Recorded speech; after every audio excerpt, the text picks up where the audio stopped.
Assalamualaikum warahmatullahi wabarakatuh. Halo semua, gimana nih kabarnya? Jangan lupa jaga kesehatan terus ya. Oh iya, perkenalkan, nama aku Hesti Pramudita, mahasiswi Ilmu Komunikasi Unsika. Di sini aku akan memaparkan tentang paradigma kritis dalam kajian analisis wacana kritis. Dengerin yuk, kita simak baik-baik. Paradigma kritis pada dasarnya adalah paradigma ilmu pengetahuan yang meletakkan epistemologi kritik Marxisme dalam seluruh metodologi penelitiannya.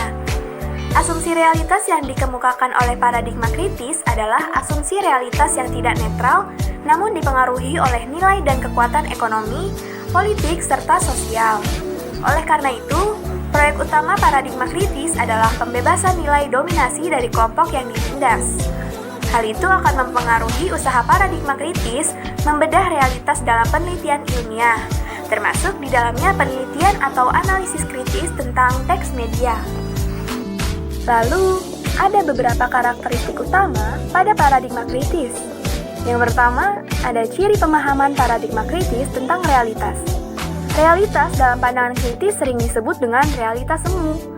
Realitas ini tidak alami, tapi lebih karena bangun konstruk kekuatan sosial, politik, dan ekonomi. Dalam pandangan paradigma kritis, realitas tidak berada dalam harmoni, tapi lebih dalam situasi konflik dan pergulatan sosial. Yang kedua, ada ciri tujuan penelitian paradigma kritis.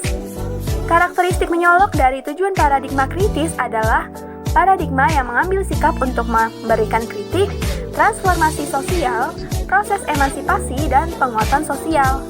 Nah, dengan demikian, seorang peneliti dalam paradigma kritis akan mungkin terlibat dalam proses negasi relasi sosial yang nyata, membongkar mitos, menunjukkan bagaimana seharusnya dunia berada. Yang ketiga, ada ciri titik perhatian penelitian paradigma kritis. Ciri ini mengandaikan realitas terhadap nilai-nilai tertentu. Ini berarti bahwa ada hubungan yang erat antara peneliti dengan objek yang diteliti. Lalu yang keempat, ada pendasaran diri paradigma kritis mengenai cara dan metodologi penelitiannya. Ciri keempat ini menempatkan penafsiran sosial peneliti untuk melihat bentuk representasi pada setiap gejala. Dalam hal ini, media massa sebagai wacana teks yang diproduksinya. Paradigma kritis tidak cukup puas pada jawaban, pola, struktur, simbol, dan makna yang tersedia. Perlu ada pemaknaan yang lebih komprehensif dan kritis atas media yang ada. Beberapa keyakinan teori kritis menjadi acuan awal pemahaman kita terhadap studi teks media dalam konteks paradigma kritis, dan ini dapat dikaitkan dengan analisis wacana kritis. Apa itu analisis wacana kritis? Perlu diketahui, analisis wacana kritis adalah studi tentang teks, ujaran atau bicara, dan gambar-gambar visual untuk menemukan atau mengungkapkan berbagai makna yang dibagikan serta berkontribusi mewakili struktur-struktur sosial dan ideologi. Adapun yang menjadi landasan analisis wacana kritis adalah teori wacana yang digagas oleh Michel Foucault. Ia menyatakan bahwa analisis wacana kritis atau critical discourse analysis berbeda dengan analisis wacana dalam hal tujuan politis dan sosial.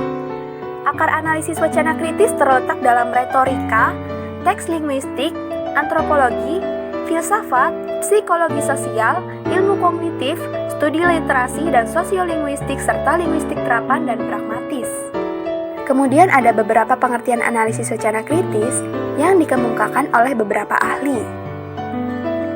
Menurut Ten Avandij, yang dimaksud dengan analisis wacana kritis adalah suatu pendekatan studi tentang teks dan ujaran yang muncul dari linguistik kritis, semiotika kritis, dan secara umum dari sosiopolitik, dan merupakan cara yang berbeda untuk menginvestigasi bahasa, wacana, dan komunikasi. Menurut Norman Fairclough, yang dimaksud dengan analisis wacana kritis adalah analisis wacana yang bertujuan untuk mengeksplorasi secara sistematis hubungan antara kausalitas dan determinasi di antara praktek-praktek diskursif, kejadian-kejadian, teks, dan untuk mengeksplorasi bagaimana opasitas hubungan antara wacana dan masyarakat sendiri adalah sebuah faktor mengamankan kekuasaan dan hegemoni. Karakteristik analisis wacana kritis terbagi 5. Yang pertama ada tindakan. Wacana disosialisasikan sebagai bentuk interaksi. Ketika seseorang berbicara, maka dia menggunakan bahasa untuk tujuan berinteraksi dengan orang lain melalui komunikasi bahasa verbal. Dia berbicara bisa jadi untuk meminta atau memberi informasi, mempengaruhi orang lain agar mengikuti jalan pikirannya, dan sebagainya. Analisis wacana kritis memandang bahwa wacana memiliki beberapa konsekuensi.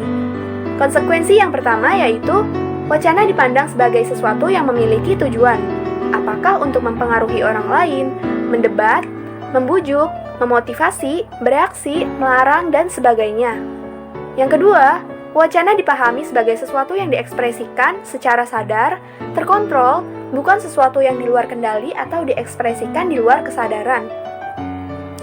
Yang kedua ada konteks. Memahami analisis wacana tidak hanya memahami bahasa sebagai mekanisme internal dari linguistik semata, melainkan juga hendaknya melihat unsur di luar bahasa.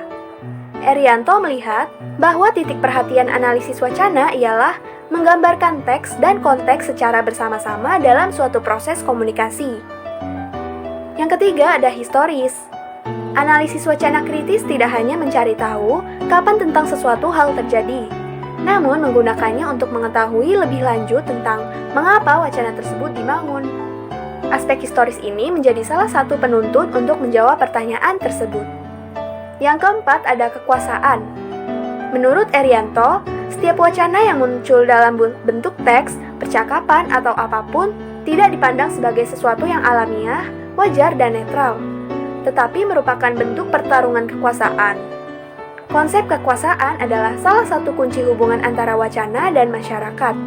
Misalnya, kekuasaan laki-laki dalam wacana mengenai seksisme, kekuasaan kaum kulit putih atas kulit hitam, atau kekuasaan perusahaan yang berbentuk dominasi pengusaha kelas atas kepada bawahan, dan sebagainya. Yang kelima ada ideologi. Analisis wacana kritis menganalisis ideologi yang tersembunyi dalam penggunaan bahasa dalam teks lisan dan tulisan.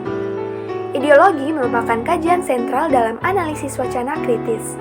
Hal ini menurut Erianto karena teks percakapan dan lainnya adalah bentuk dari praktik ideologi atau pencerminan dari ideologi tertentu. Dari banyaknya model yang diperkenalkan dan dikembangkan oleh sejumlah para ahli, salah satu model analisis wacana kritis yang paling sering digunakan yaitu model Thun-Van Dijk. Hal ini kemungkinan disebabkan karena Van Dijk mengolaborasikan elemen-elemen wacana sehingga bisa dipakai secara praktis. Pada intinya, ia memandang analisis wacana sebagai analisis ideologi, karena menurutnya, ideologi secara khusus namun tidak eksklusif diekspresikan dan diproduksi dalam wacana, dan komunikasi termasuk pesan-pesan nonverbal dalam semiotika seperti gambar, fotografi, dan film. Lalu ada 3 dimensi atau bangunan pada model Van Dijk. Yang pertama ada teks. Dimensi teks yang diteliti adalah bagaimana struktur teks dan strategi wacana yang dipakai untuk menegaskan suatu tema tertentu. Yang kedua, kognisi sosial dipelajari proses produksi teks berita yang melibatkan kognisi individu dari wartawan. Yang ketiga ada konteks sosial, mempelajari bangunan wacana yang berkembang dalam masyarakat akan suatu masalah. Jika kita ingin menganalisis wacana dengan menggunakan model Van Dijk, berikut adalah kerangka analisisnya. Jadi di sini ada struktur dan metode. Nah, dalam struktur yang dianalisis adalah teksnya menggunakan metode linguistik kritis. Selanjutnya kognisi sosial menggunakan metode wawancara mendalam. Nah, yang terakhir adalah analisis sosial. Metodenya adalah studi pustaka dan penelusuran sejarah. Nah, demikianlah pemaparan dari aku. Kurang lebihnya mohon maaf. Wassalamualaikum warahmatullahi wabarakatuh.